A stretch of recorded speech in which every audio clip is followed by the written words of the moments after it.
జై శ్రీరామ్. జై జై శ్రీరామ్. శ్రీ అభయాంజనేయ స్వామికి జై. ఏప్రిల్ 6వ తారీఖు 2025న భద్రాచలంలో జరిగే శ్రీ సీతారాముల కళ్యాణ మహోత్సవమునకు విచ్చేసే దూర ప్రాంత ప్రజలందరికీ కూడా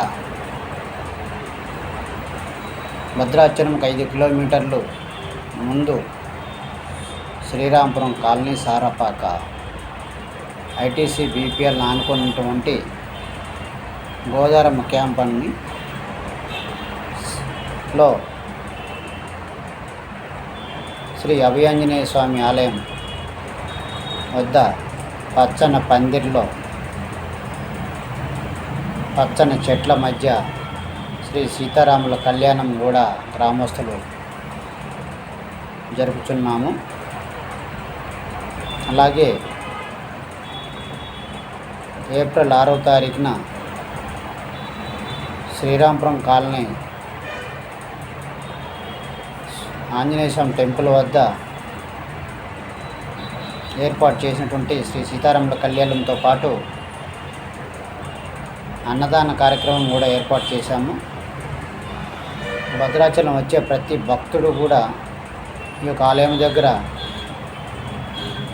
సేద తీర్చుకొని భోజనం చేసి వెళ్ళే విధంగా పచ్చని చెట్లు మధ్యలో నేషనల్ హైవేని ఆనుకుని ఉన్నటువంటి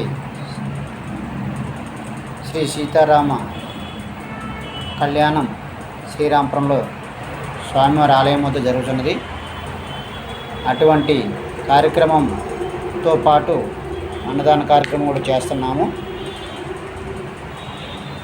ఈ యొక్క కార్యక్రమానికి అధిక సంఖ్యలో భక్తులందరూ పాల్గొని స్వామివారి కళ్యాణాన్ని అలాగే భోజన కార్యక్రమాలని మీరు సహకరించి మాతో ఈ యొక్క కార్యక్రమాన్ని విజయవంతం చేయవలసిందిగా కోరుతూ, భద్రాచలం స్వామివారి కళ్యాణానికి వచ్చే చిన్న పెద్ద అందరూ కూడా ప్రతి ఒక్కరు కూడా దూర ప్రాంతాల నుంచి వచ్చే ప్రతి ఒక్కరు కూడా మా యొక్క ఆంజనేయ స్వామి టెంపుల్ వద్ద ఆగి భోజనం చేసి వెళ్ళగలరు.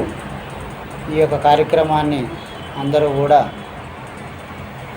ముందుండి నడిపిస్తారని కోరుతూ, ఇట్లు శ్రీరాంపురం అభయాంజనేయ స్వామి ఆలయ కమిటీ, శ్రీరాంపురం గ్రామస్తులు.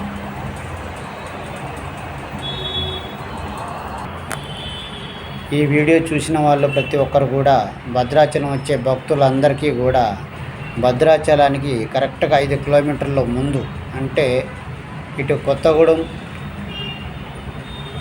మీద నుండి రాజమండ్రి, విజయవాడ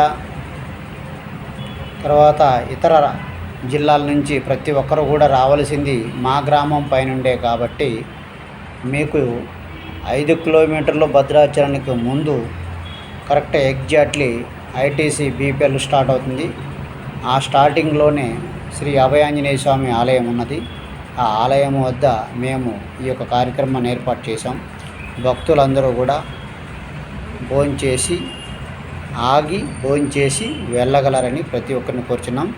ఈ వీడియో చూసే ప్రతి ఒక్కరూ కూడా 10 మందికి షేర్ చేసి మీ యొక్క ఆకలిని మేము తీర్చే పుణ్యం మాకు ఇస్తారని కోరుకుంటున్నాం.